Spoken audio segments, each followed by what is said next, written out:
আসসালামু আলাইকুম সবাইকে। আশা করি আপনারা অনেক ভালো আছেন, সুস্থ আছেন। আপনাদের সামনে সেই আমাদের আগের দিনের মাদারীপুর লক্ষ্মীকুল বাজারের 18 নম্বর পর্বটি নিয়ে চলে আসলাম। মাদারীপুর লক্ষ্মীকুল বাজারের 18 নম্বর পর্বটি নিয়ে আপনাদের সামনে চলে আসলাম। আর আপনারা যারা 1 থেকে 17 নম্বর পর্ব পর্যন্ত শোনেন, এই শুনে আসবেন। যারা সরাসরি 18 নম্বর পর্বটি শুনছেন, সরাসরি 18 নম্বর পর্বটি শুনলে বুঝতে পারবেন না। তাই অনুরোধ রইল 1 থেকে 17 নম্বর শোনার পরে তারপরে 18 নম্বর পর্বটি শুনবেন, তাহলে পুরো ঘটনাটা বুঝতে পারবেন। আবারও বলছি, 1 থেকে 17 নম্বর শোনার পরে তারপরে 18 নম্বর পর্বটি শুনবেন, তাহলে পুরো ঘটনাটা বুঝতে পারবেন। আর বেশি কথা বাড়াচ্ছি না, চলে যাব ঘটনায়। আর ঘটনায় যাওয়ার আগে আর একটা কথা বলি। ঘটনার শুরু থেকে শেষ হওয়া পর্যন্ত এর মধ্যে কোনো ভুল হলে ক্ষমার দৃষ্টিতে দেখবেন। আবারও বলছি, ঘটনার শুরু থেকে শেষ হওয়া পর্যন্ত কোনো ভুল হলে ক্ষমার দৃষ্টিতে দেখবেন। চলে যাচ্ছি আমরা ঘটনায়, সময় নিচ্ছি না, চলে যাচ্ছি ঘটনায়। তখন আমি জঙ্গলের মধ্যে কোনো মতন রাতটা এসে কাটাই। এরপরে আমি যখন নৌকাতে ওঠার সময় আমার মনে হচ্ছে পেছন থেকে কে যেন টেনে ধরছে। তাও আমি অনেক কষ্ট করে, একবার পানির মধ্যে পড়েও গিয়েছিলাম নৌকাতে ওঠার সময়, তাও অনেক কষ্ট করে আমি নৌকাতে উঠে চলে আসি। আস্তে আস্তে অনেক রাত হয়ে যায়।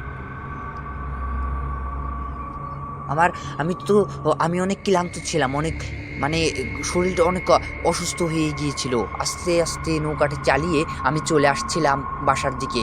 ওই দিনও রাত হয়ে যায়। এরপর ওই দিনের অনেক রাত হয়ে যায়। তখন আমি নৌকাটা যে জায়গা ভিড়ে সবাই রাখে, ওইখানে আমি রেখেই চলে যাই বাসার দিকে। আর এর মধ্যে আমার বাসার যাইতে একটা দোকান আছে, সেই দোকানে থেকে একজন বলল, কিরে তুই এত রাত্রে এখানে কেন? আমি বললাম, কত রাত হয়েছে, কয়টা বাজে? তখন তারা বলে, রাত প্রায় 1 থেকে 1.5টা বাজে আনুমানিক। তখন তারা ঘড়ি দেখলো, বলে যে এই তো সঠিক বলেছি, 1.5টা বাজতে চলেছে। 1:29 বাজে, 29 মিনিট বাজে, 1:29 বেজে বাজতে চলেছে, 30 বাজবে। তুই তাড়াতাড়ি বাসায় চলে যা, তুই এত রাত্রে এখানে কেন? তখন আমি বাসার দিকে যাওয়ার সময় আমি তো আবার ওই পুকুর পাড় দিয়ে যাইতে হবে। তখন পুকুর পাড়ে চলে এসেছি আস্তে আস্তে। তখন আমি ভয় পাচ্ছি যে এখান দিয়ে যাব কিভাবে। তখন আমি এরপরে আমি ওইখান দিয়ে চলে যাচ্ছি। তখন আমি ভয়ে ভয়ে তাও আমি ওই পুকুর পাড়ি দিলাম। পুকুর পাড়ি দিতে দিতে পুকুর সোজা মাঝখানে, মানে দু পথের পথটার মাঝখানে যখন যাই, তখন ওই মহিলাটা আমার সামনে আসে, বলে যে, কিরে কেমন কাটলো তোর জঙ্গলের মধ্যে রাতটা? আজকেও তো রাত হয়ে গেছে, আজকেও নয় থেকে আসতি, এরকম কথা বলছিলাম। আমি বললাম যে, ওখানে আপনি ছিলেন না? বলে হ্যাঁ। আমি বললাম যে, আপনি ওখানে কি করছিলেন? আপনি কেন আমার পিছু নিয়েছেন? বলে যে, কোথায় তোর পিছু নিয়েছে? আমি সব জায়গায় থাকি। তখন আমি ভয়ে অনেক দৌড়ে বাড়ির দিক চলে যাই। আর এই কথাটা তারপরের দিন সবাইকে বলি।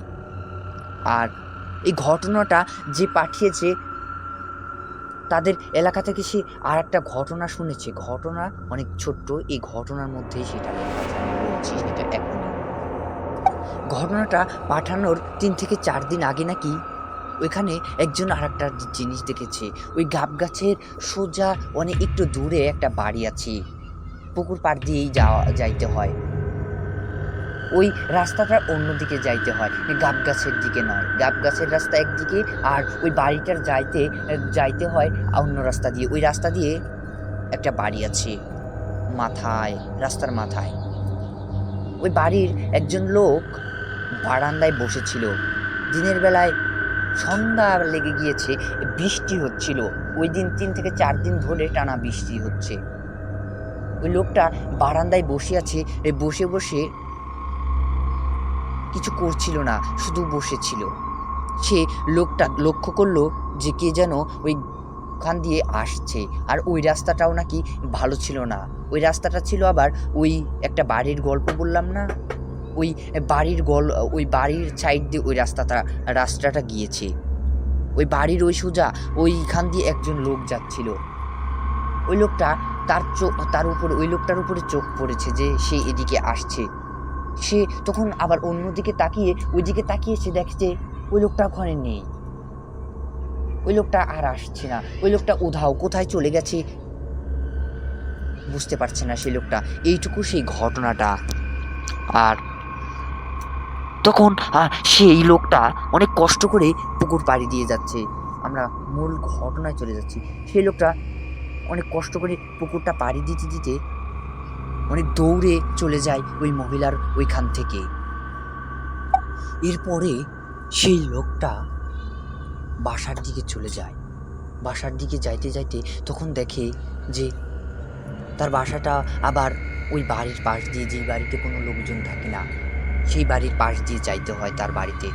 ওই বাড়ির মধ্যে দেখে যে বাড়ির মধ্যে লাইট জ্বলছে নিভছে, জ্বলছে নিভছে, মনে হচ্ছে কেউ সুইচ দিচ্ছে একবার, বন্ধ করছে একবার, এইরকম হচ্ছে।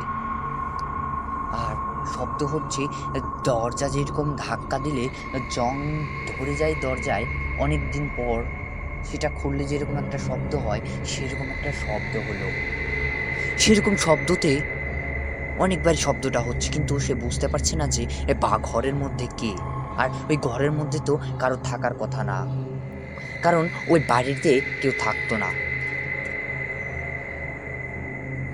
ভিতরে নূপুরেরও আওয়াজ হচ্ছিল, মনে হচ্ছে কেউ হাঁটাচলা করছে, কিন্তু হাঁটাচলা নয়, কেউ নূপুর বাজাচ্ছিল, পাটা নাচাচ্ছিল, পাটা নাড়ছিল, তাই শব্দ হচ্ছিল। সেই লোকটা মনে মনে ভাবে যে এই বাড়িতে আবার কে আসলো। তখন সে অনেক ভয় পেয়ে যায়। আর দেখে যে তারা যখন ওই তাদের মেহমান বাড়িতে বেড়াইতে যায় তার বাবা মা সহ, সেই দিন যাওয়ার সময় দেখেছিল যে ওই বাড়িটার জানালাটা বন্ধ। কিন্তু সে যখন ওইখান দিয়ে যাচ্ছিল তখন দেখে যে ওই বাড়িটার জানালাটা খোলা। সে যখন বাসায় যাচ্ছিল রাতে, তখন দেখে যে ওই বাড়ির জানালাটা খোলা, বুঝতে পারছিল না যে এখন কি করবে। আর ওই মহিলাটাও তার পিছু নিয়েছে, পিছনে পিছনে আসছিল। সে অনেক ভয় পেয়েছিল যে এটা কিভাবে সম্ভব, কোথা থেকে হচ্ছে এটা। আর মহিলাটাও, বাড়িটার মধ্যে থেকে একটা আওয়াজও আসছিল কোনো একজন মানুষের কথার, কিন্তু একা একাই কথা বলছিল মনে হচ্ছিল। কার সাথে যে কথা বলছে সে বুঝতে পারছিল না। কেমন যেন একটা নূপুরের পাশাপাশি, নূপুরের আওয়াজের পাশাপাশি মানুষের কথাও আওয়াজও হচ্ছিল, কিন্তু যে এই ঘরের মধ্যে কয়জন আছে আর কি আছে বুঝতে পারছিলাম না আমি।